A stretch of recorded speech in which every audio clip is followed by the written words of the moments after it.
guys, today I'm going to review Ben-Hur, the 1959 version. And I've also told Bones to behave himself with it being a religious film. I don't want no swearing or anything.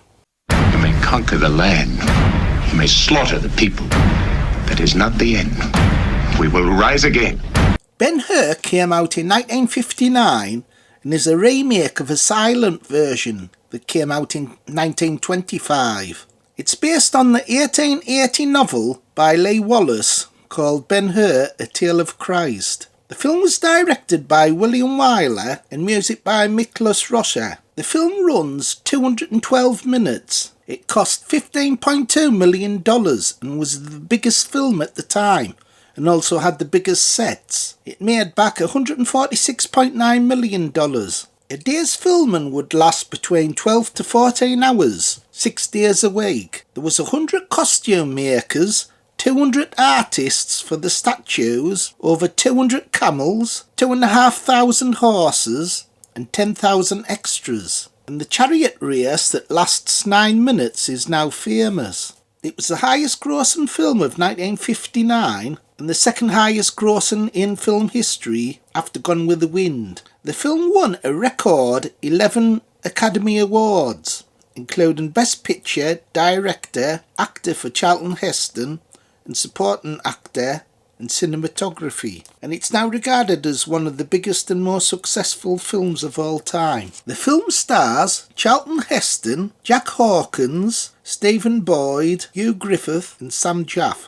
So the plot's about Ben-Hur and it's all about betrayal. He gets betrayed by his best friend. So I thought Charlton Heston and Stephen Boyd, they were excellent as two childhood friends. Stephen Boyd betraying him. Hey, Phil! Was Ben-Hur and his childhood friend bloody queer or something? Don't know, Bones. I don't think they were.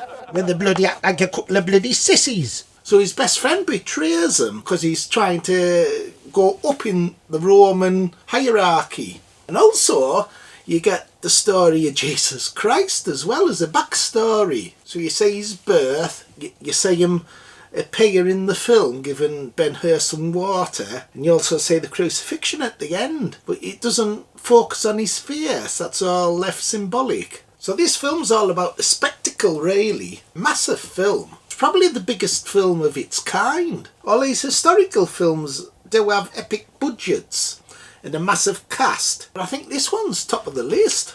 And the amount of extras used during the chariot race, that's amazing seeing that. In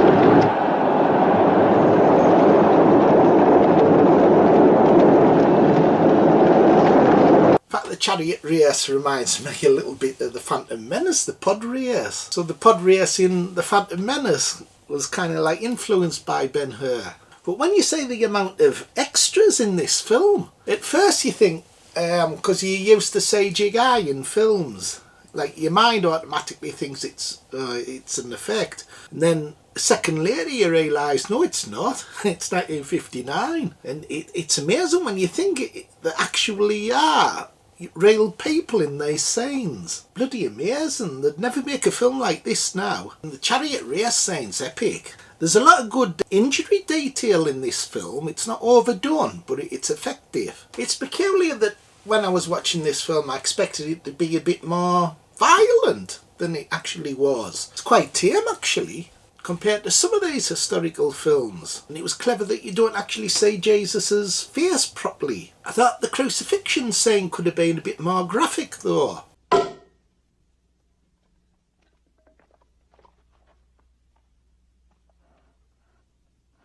The film's definitely not without its faults though. Right at the beginning of the film you get over 6 minutes of an overture, just music, and that's way too long that, and I don't see the point of it. What on earth did they do that for? Hey, what the bloody hell's going on? Is it a film or a fucking musical? Then there's an intermission halfway, and then when you restart the film again on disc 2, you get more bloody music. That lasts over 4 minutes. like the film's long enough, 3.5 hours. So if they'd cut these music segments out, it would have been 10 minutes shorter. I honestly don't understand why they did it. It makes it very pretentious. Me bloody ass was red raw after watching that bugger. Bloody hell. 3.5 bloody hours? It's also a good scene where there's like leprosy in this film, and Christ cures Ben-Hur's sister and mother of leprosy. So I thought this film really was epic filmmaking at the highest. Technically, if I were to rate it out of 10, I'd give it top marks, 10 out of 10. Like rating it normally as a film enjoyment, it was a bit too long for my taste. I really didn't like the music segments at the beginning of the film. In the middle part, thought that was unnecessary. And it could have been a little bit more sort of like violent and graphic at times. It was a little bit tame. So out of 10, I'll give it 8. 8 out of 10. There's nothing close to do like it. I thought it was too bloody long, Bill. The only bloody thing good was the chariot race. Even the bloody crucifixion, you couldn't bloody say nout. Tame us out. Okay, everybody, bye. Like, subscribe and share.